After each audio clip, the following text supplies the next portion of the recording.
gaia ez diogu alaitzek edonik jarriko. Horretarako, datorrela Beñat Krolem artista.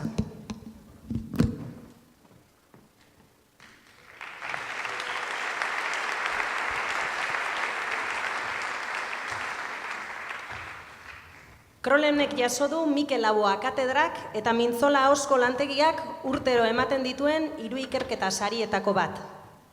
Eta ikerketa artistiko horretatik sortu da Oholtzan proiektua.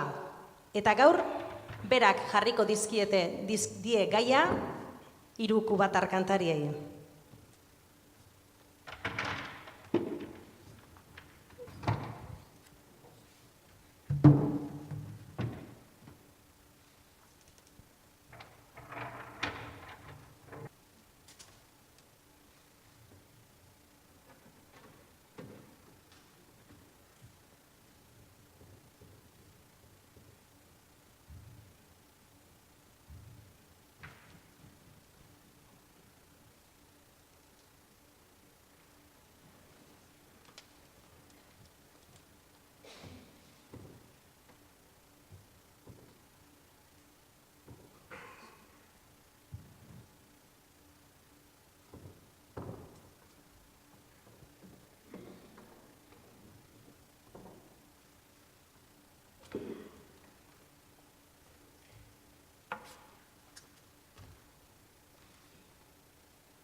Jamás pensé estar aquí con una balsa a mis pies.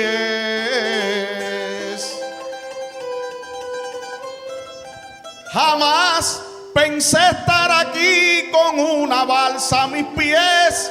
Mirar una balsa es doloroso para mí.